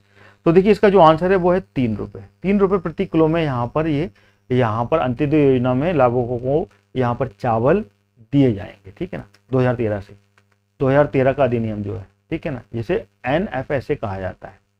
और अंत्योदय योजना के अंतर्गत यहाँ पर 3 रुपये किलो प्रति व्यक्ति को यहाँ पर चावल दिए जा रहे हैं। अगला प्रश्न आ गया, भूकंप के बारे में निम्नलिखित कथनों पर विचार करना है। बताइए इसका आंसर कौन सा होगा, विच one is the correct answer. 4 option आपके सामने हैं और सही जोड़ी में यहाँ पर सही कथनों पर आपको यहाँ पर टिक करना है। Question number 65। तो इसका जो आंसर है वो भूकंप की तीव्रता मेर्केली स्केल पर नापा जाता है। पहला वाला भी सही है इसका। दूसरा वाला भूकंप का मैग्नीट्यूड विमुक्त ऊर्जा माप है, बिल्कुल सही है इसका। और भूकंप का मैग्नीट्यूड भूकंप तरंगों के आयाम के मापों पर आधारित है, तीसरा भी सही है, यानी कि तीनों ऑप्शन इसके ये सही है। चौथा वाला क्या, रेक्टल स्केल पर हर पूर्णांक विमुक्त ऊर्जा परिमाण की सौगुनी वृद्धि निर्देशन करता नहीं, ये नहीं है, यानी कि इसके 3 विकल्प सही होंगे, ठीक है। अगला प्रश्न आ गया, भारतीय प्रायद्वीपों की सबसे ऊंची चोटी कौन सी है। बताइए भारतीय जो प्रायद्वीप यानी कि जो दक्षिण में है उसमें सबसे ऊंची चोटी कौन सी है, ठीक है ना। ओटकमंड, अनायामुड़ी, डोनाबेटा या फिर महाबलेश्वर। तो कौन सा ऑप्शन इसका सही होगा, तो इसका आंसर है अनायामुड़ी। अनायामुड़ी दक्षिण भारत की सबसे ऊंची चोटी है। अगर इसकी बात करें तो ये 2695 मीटर, 2695 मीटर ये नीलगिरी की चोटी है, ये दक्षिण भारत, ठीक है, अनायामुड़ी। चलिए, और उसके बाद सेकंड नंबर पर जो अगर दक्षिण भारत की बात है डोडाबेटा आती है, जो कि 2637 मीटर है, ठीक। अगला प्रश्न आ गया, रेगुर शब्द किसके लिए प्रयुक्त होता है। What is the word regur use for. Laterite मिट्टी के लिए, डेल्टाइक मृदा के लिए, लाल मृदा के लिए या फिर काली कपास मृदा के लिए। तो इसका आंसर है काली मिट्टी या काली कपास, कॉटन सॉइल जो होती है उसके लिए रेगुर शब्द का प्रयोग किया जाता है, जो कि मध्य प्रदेश में मालवा का पठार, जो मालवा प्लेटू है, मालवा प्लेटू पे सबसे अधिक पाई जाती है काली मिट्टी, जिसमें कि कपास अच्छी होती है। अगला क्वेश्चन आ गया, निम्नलिखित ऊर्जा में कौन सी जैविक मात्रा सर्वाधिक उपयोग की जाती है। बताइए, परमाणु ऊर्जा, सौर ऊर्जा, भूष्म ऊर्जा या फिर ज्वारीय ऊर्जा। कौन सा आंसर सही होगा। क्वेश्चन नंबर 68 का आंसर आपको यहाँ पर देना है। तो देखिए यहाँ पर जैविक मात्रा जो होती है, ऑर्गेनिक बोलते हैं, बायोलॉजिकल क्वांटिटी में सबसे ज्यादा तो वो है सौर ऊर्जा, solar energy is the correct answer. अगला प्रश्न आ गया, पेरू की राजधानी क्या है। कैपिटल ऑफ द पेरू क्या है। लिस्बन, लीमा, मैड्रिड या फिर कराकस। क्वेश्चन नंबर 69 का आंसर दीजिएगा। तो इसका जो आंसर है वो है Lima is the correct answer, जो कि पेरू की राजधानी है। अगला प्रश्न आ गया, मध्य प्रदेश राज्य का सबसे नवीनतम जिला कौन सा है। ये इसमें जो ऑप्शन है, अगर इन ऑप्शंस के हिसाब से देखा जाए तो इसमें नवीनतम जिला कौन सा है ये आपको बताना है। निवाड़ी, टीकमगढ़, अनूपपुर या फिर दतिया। तो इसकी बात कर लें तो निवाड़ी इस ऑप्शन में सबसे ज्यादा है, नवीनतम है, जो कि 52वां जिला है ये, जो कि कहां से, टीकमगढ़ से अलग करके बनाया गया था। और ये कब बनाया गया था, 2018 में ये बनाया गया था, अक्टूबर में, नोट कर लीजिएगा। अभी जो नवीनतम जिले की बात कर रहे हैं, इसकी घोषणा की जा चुकी है, जो कि 53वां जिला है, 53वां जिला, जो कि मऊगंज बनने वाला है, रीवा से अलग होके। और ये 15 अगस्त को अस्तित्व में आ जाएगा। 54वां जिला भी बन गया है, जिसकी घोषणा की जा चुकी है, जो कि अगले वर्ष जनवरी तक, 26 जनवरी 2024 तक अस्तित्व में आ जाएगा, जिसका नाम क्या है, नागदा उज्जैन से अलग होने वाला है, ये उज्जैन से अलग होगा, ठीक है। तो ये इंपॉर्टेंट है, बिल्कुल लेटेस्ट मैं आपको बता रहा हूँ। टोटल मध्य प्रदेश में अब कितने जिले हो जाएंगे अगर 54वां अगले वर्ष तक, तो वो है 54 जिला, ठीक है ना। टोटल 14 डिस्ट्रिक्ट हो जाएंगे। और डिवीजन कितने हैं वर्तमान में, 10 डिवीजन है, ठीक है। 10वां डिवीजन कौन था, शहडोल था। 2008 में ये नया डिवीजन बनाया गया। अगला प्रश्न आ गया, मैच करना है यहाँ पर, 71 है, नागरिकता और उससे संबंधित आर्टिकल है। यहाँ पर 4 ऑप्शन दिए हुए हैं, मैच करते हुए सही आंसर आपको ABCD में देने हैं। क्वेश्चन नंबर 71 का आंसर आपको यहाँ पर देना है। तो इसका जो सही आंसर है वो कौन सा होगा, तो इसका आंसर C सही होगा। इसको अपन नोट कर सकते हैं यहाँ पर। तो पहला क्या, संविधान की के प्रारंभ में नागरिकता का जो प्रोविजन है वो किस में दिया हुआ है, तो आर्टिकल 11 में दिया हुआ है, ठीक है ना। तो इसका ए ऑप्शन जो होगा। पाकिस्तान के प्रवर्जन के करने वाले व्यक्तियों की नागरिकता का अधिकार किसमें है, तो वो है आर्टिकल 10 में दिया हुआ है। ठीक है ना, बी में आ गया नागरिकता के अधिकार को बना रहना, ये किस में दिया हुआ है, तो ये आर्टिकल 7 में दिया हुआ है। संसद के द्वारा नागरिकता के अधिकार में विधि में विनियमन जारी करने की जो अधिकार दिया गया है, ये आर्टिकल 5 में दिया गया है। ठीक है ना, तो इस तरीके से सी ऑप्शन इसका सही है। और ये कौन सा है, ये पार्ट 2 का हिस्सा है और इसमें आर्टिकल 5 से लेके 11 तक नागरिकता का ही प्रोविजन इसमें दिया जाता है। 5, 6, 7, 8, 9, 10, 11। ठीक है, चलिए अगला प्रश्न आ गया। भारतीय संविधान के अंतर्गत निम्नलिखित में से कौन सा नागरिकों का मूल्य कर्तव्य है? मूल कर्तव्य जो फंडामेंटल ड्यूटी बोलते हैं, तो बताइए कौन सा आंसर इसमें सही होगा। ए, बी, सी और डी, 4 ऑप्शन आपके सामने दिए हुए हैं, तो इसका आंसर कौन सा होगा ये आपको बताना है। देखिए इसमें सी वाला बिल्कुल सही है, राष्ट्र की रक्षा करना, राष्ट्रीय सेवा प्रदान करना, जब ऐसा करने के लिए आह्वान किया जाए। ये फंडामेंटल ड्यूटी है, ये अपने कर्तव्य हैं जो कि भारत में रहने वाले नागरिकों के लिए यहाँ पर बनते हैं। फंडामेंटल ड्यूटीज की बात की जाए तो फंडामेंटल ड्यूटी के लिए यहाँ पर 51A में यहाँ पर इसकी प्रोविजन दिया गया है, जो कि यहाँ पर 4A एक नया भाग बनाया गया था, उसमें दिया गया था। और ये जो क्या बोल सकते हैं 1976 में यहाँ पर जो स्वर्ण सिंह समिति थी, स्वर्ण सिंह समिति के द्वारा रिकमेंडेशन दिया गया था। ठीक है, नोट कर लीजिएगा 1976 का ये 42वां संशोधन था, जिसे कि लघु संविधान भी बोलते हैं। ठीक है ना, 42वां संविधान था, लघु संविधान के रूप में भी जाना जाता है। अगला प्रश्न आ गया, मध्य प्रदेश उच्च न्यायालय का प्रथम मुख्य न्यायाधीश कौन थे? ऑप्शन बहुत ही इंपॉर्टेंट है, कई बार क्वेश्चन बनते हैं, मध्य प्रदेश आरक्षक में भी ये कई बार पूछा गया है। तो इसका आंसर है एम हिदायतुल्ला, जो कि मध्य प्रदेश उच्च न्यायालय के पहले न्यायाधीश यहाँ पर बने थे, जो कि 1954 से लेके 1958 तक ये मध्य प्रदेश उच्च न्यायालय के पहले मुख्य न्यायाधीश, चीफ जस्टिस ऑफ मध्य प्रदेश बने थे। मध्य प्रदेश का उच्च न्यायालय कहाँ पर है? जबलपुर में मध्य प्रदेश का हाई कोर्ट। ठीक है, अगला प्रश्न आ गया, आरबीआई की संस्तुति के आधार पर बनाई गई, किसके आधार पर आरबीआई की स्थापना की गई थी, ये आपको बताना है। ए, बी, सी, 4 और डी, 4 ऑप्शन आपके सामने हैं। तो आरबीआई की स्थापना किसके आधार पर की गई थी? रॉयल कमीशन ने यहाँ पर रिकमेंड किया था। देन उसके बाद में इसकी स्थापना की थी, रॉयल कमीशन ने स्थापना की रिकमेंडेशन 1934 में की गई थी और अप्रैल 1935 में आरबीआई की स्थापना कर दी गई थी। नोट कर लीजिएगा, आरबीआई की स्थापना किसने की थी? रॉयल कमीशन की रिकमेंडेशन पर हुई थी। चलिए अगला प्रश्न आ गया, भारत के महान्यायवादी की नियुक्ति किसके द्वारा होती है? संसद के द्वारा। न्यायवादी मतलब कि अटॉर्नी जनरल, क्या अटॉर्नी जनरल की स्थापना क्या अपॉइंट कौन करता है? तो इसका जो आंसर है वो है राष्ट्रपति के द्वारा इसकी नियुक्ति होती है। और ये आर्टिकल इसमें दिया है, आर्टिकल 76 में, आर्टिकल 76 में महान्यायवादी अटॉर्नी जनरल के बारे में उल्लेख किया गया है। अगला प्रश्न आ गया, मध्य प्रदेश का पश्चिमी भाग किस नाम से जाना जाता है? ऑप्शन आपके सामने है, मालवा का पठार, बुंदेलखंड का पठार, बघेलखंड का पठार या मध्य भारत का पठार। तो नोट कर लीजिएगा, मालवा का पठार, जो कि पश्चिम भाग, ठीक है ना, मध्य पश्चिमी भाग के रूप में जाना जाता है। क्वेश्चन नंबर 76, ठीक है ना, मध्य पश्चिमी भाग जो कि उसके नाम से जाना जाता है। अच्छा, इसमें पश्चिमी भाग नहीं पूछा गया, मध्य पश्चिमी भाग बोला गया, तो इसको एडिट करना पड़ेगा क्योंकि ये आंसर इसका नहीं होगा।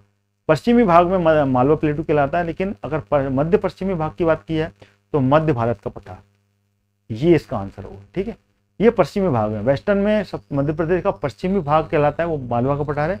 लेकिन मध्य पश्चिमी भाग में मध्य भारत का जो पठार है, जो कि ऊपर में ग्वालियर और राजस्थान से लगा हुआ क्षेत्र है, ग्वालियर है, गुना है और शिवपुरी, अशोकनगर, ये जो है ये मध्य भारत के पठार के अंतर्गत आते हैं। अगला प्रश्न आ गया, मध्य प्रदेश में सर्वाधिक वर्षा का कारण किसके कारण होती है? अगर सर्वाधिक वर्षा जो होती है मध्य प्रदेश में, वो किसके कारण होती है, ये आपको बताना है। कौन सा मानसून है? दक्षिणी मानसून, दक्षिण पूर्वी मानसून, दक्षिण पश्चिमी मानसून या उपरोक्त में से कोई नहीं। ये हाल ही में ये क्वेश्चंस आए हैं एग्जाम में, पिछले वर्षों के जो एग्जाम हुए हैं मध्य प्रदेश की, उसमें ये क्वेश्चन बने हैं, बहुत इंपॉर्टेंट है। इसलिए लगातार मेरी सीरीज से जुड़े रहिए। आरक्षक वाले तो बिल्कुल जुड़ जाइए, क्योंकि 100 क्वेश्चन की फटाफट सीरीज अपन यहाँ पर कंप्लीट कर रहे हैं। तो इसका जो आंसर है वो है दक्षिण पश्चिमी जो मानसून होता है, साउथ वेस्ट मानसून, ठीक है ना, इससे मध्य प्रदेश में सर्वाधिक वर्षा होती है। अगला प्रश्न आ गया, निम्नलिखित में से कौन सा आयोग केंद्र और राज्य के बीच में राजस्व का वितरण के लिए उत्तरदायी है? तो इसका जो आंसर है बिल्कुल नोट कर लीजिएगा, वित्त आयोग।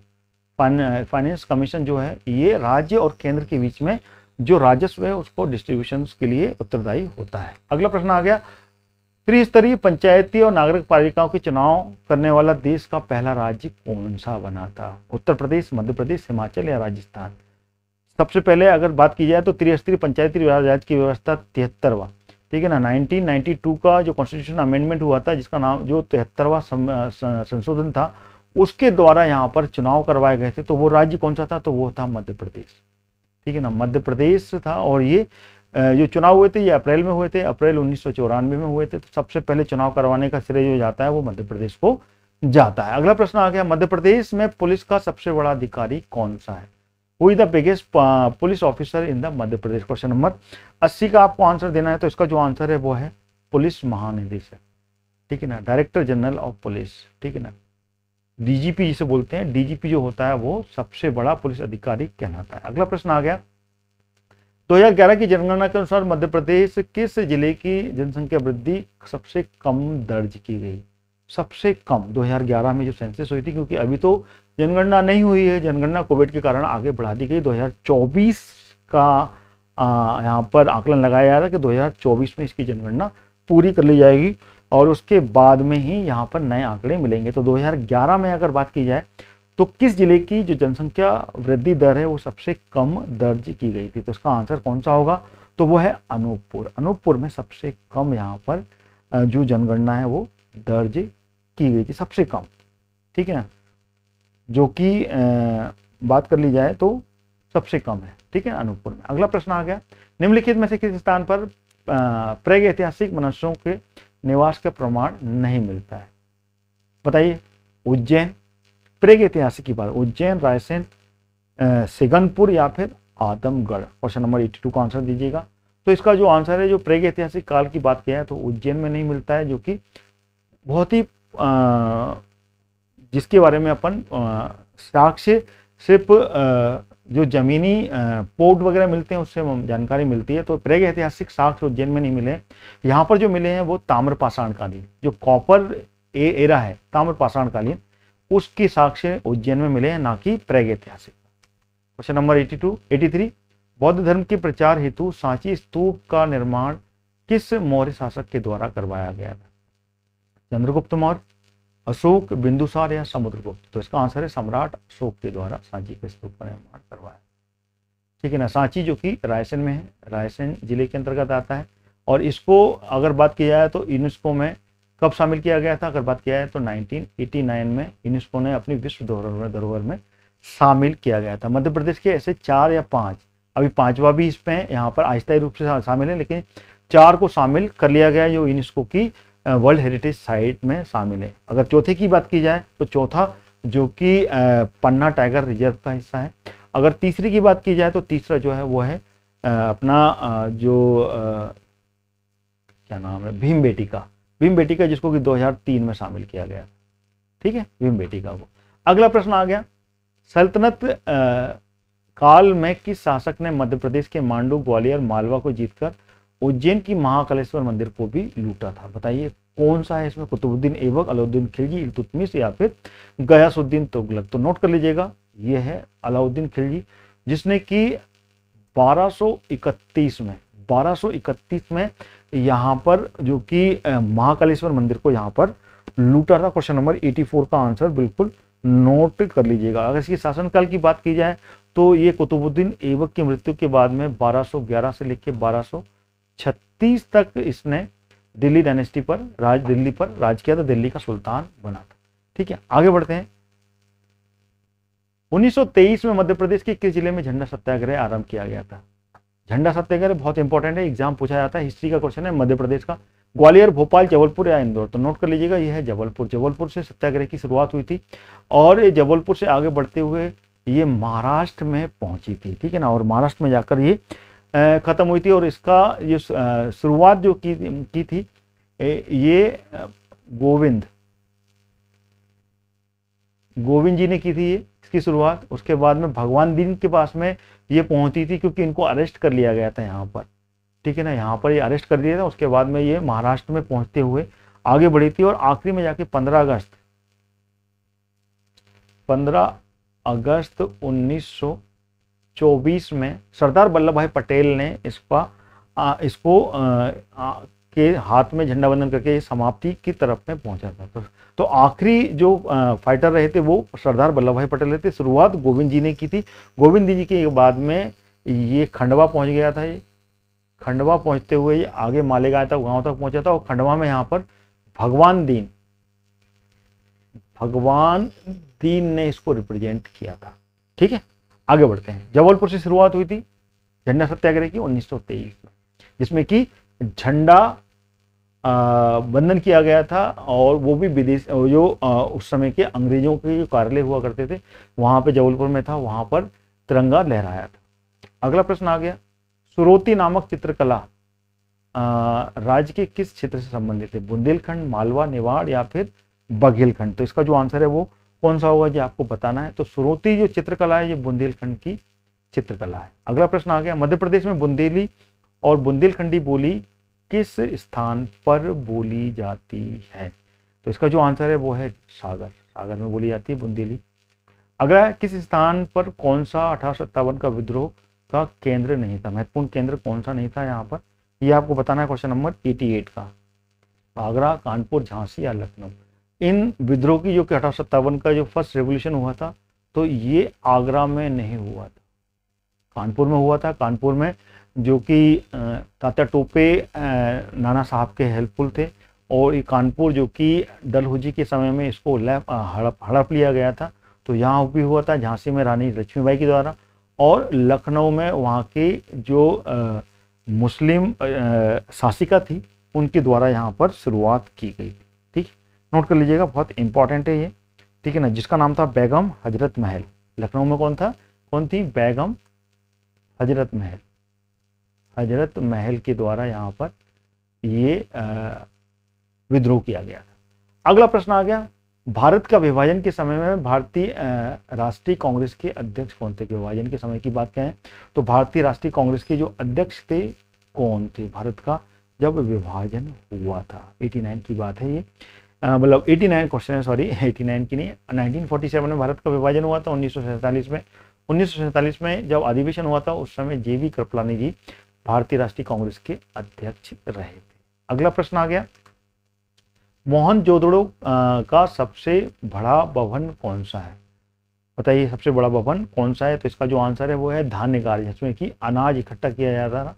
ग्रेनरी जो था वो सबसे बड़ा भवन था। अगला प्रश्न आ गया, भारत में पुर्तगाली सत्ता की वास्तविक नींव रखने वाला महानतम पुर्तगाली गवर्नर कौन था? किसने यहाँ पे नींव रखी थी? तो इसका आंसर है अल्बुकर्क ने यहाँ पर ये नींव रखी थी, जो कि 1509 से लेके 1515 तक, ठीक है ना, ये यहाँ पर इसने नींव रखने वाला प्रमुख गवर्नर था। इससे पहले अल्मीड़ा आया था, अल्मीड़ा के बाद में अल्बुकर्क आया था, तो यही प्रमुखता से महानतम गवर्नर के रूप में जाना जाता है। अगला प्रश्न आ गया, निम्नलिखित में से किसने असहयोग आंदोलन के दौरान विदेशी कपड़ों को जलाना एक निष्ठुर बर्बादी बताया था? रविन्द्रनाथ टैगोर, मोहम्मद अली, लॉर्ड रीडिंग या मोतीलाल नेहरू? तो इसका जो आंसर है वो रविन्द्रनाथ टैगोर, ठीक है ना। जो असहयोग आंदोलन, अगर असहयोग आंदोलन की बात की जाए तो असहयोग आंदोलन 1920 में शुरू हो गया था और जो 1922 तक चला था। 1920 में यहाँ पर 2 अधिवेशन हुए थे। पहली बार 2 अधिवेशन एक ही वर्ष में किए गए थे। पहला अधिवेशन हुआ था जो सितंबर में हुआ था, जो कि नागपुर में रखा गया था, और जिसमें कि इसको पारित किया गया था। उसके बाद में इसकी शुरुआत जो हुई थी वो कलकत्ता अधिवेशन में हुई थी, जो कि 1920 में दिसंबर में हुआ था, ठीक है ना। तो ये शुरुआत हुई थी, और इसकी असहयोग आंदोलन जो कि चोरी चोरा की जो घटना हुई थी यहाँ पे की, जो कि 5 फरवरी को घटी थी। 5 फरवरी 1922 को यहाँ पे कि पुलिस कर्मियों को यहाँ पे जला दिया गया था थाने में, उसके बाद में इसको वापस ले लिया गया था गांधी जी के द्वारा, जो कि 12 फरवरी 1922 में इसको वापस ले लिया गया। तो ये घटना थी। और इसी समय रविन्द्रनाथ टैगोर में, जो कि असहयोग आंदोलन के समय में जो कि विदेशी कपड़ों की होली जलाई गई थी, उनका त्याग किया गया था, उनका बहिष्कार कर लिया गया था।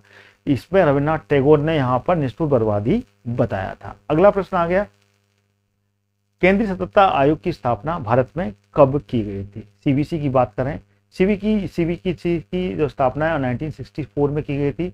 और ये संथानम समिति, ध्यान कर लीजिएगा, संथानम जो कमेटी थी उसके रिकमेंडेशन पे इसकी स्थापना की गई थी। अगला प्रश्न आ गया, वर्ष 2020 में भारत व यूके की थल सेनाओं की संयुक्त जो अभ्यास था उसका नाम क्या है?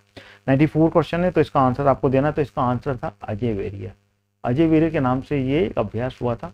मध्य प्रदेश में सर्वाधिक क्षेत्र किस स्थान से, मतलब किस साधन से सिंचित होते हैं? सबसे ज्यादा सिंचाई किससे की जाती है? ये क्वेश्चन पूछा गया। नहर से, कुएं, नलकूपों से, तालाब से, या फिर उपरोक्त में से कोई नहीं? तो नोट कर लीजिएगा, ट्यूबवेल और कुओं से, वेल और ट्यूबवेल के द्वारा यहाँ पर सबसे अधिक सिंचाई की जाती है। क्वेश्चन नंबर 94, जो कि लगभग अगर बात की जाए तो सबसे अधिक 68.48%, एग्जैक्ट फिगर बता रहा हूँ आपको, ट्यूबवेल से यहाँ पर और कुओं से सिंचाई मध्य प्रदेश में की जाती है। सबसे कम अगर सिंचाई बात की जाए तो सबसे कम सिंचाई तालाब से की जाती है। तालाबों से यहाँ पर कब सबसे कम सिंचाई होती है। अगला प्रश्न आ गया, सड़क परिवहन और राज्य मंत्रालय के अनुसार राजमार्गों की टोटल लंबाई कितनी है?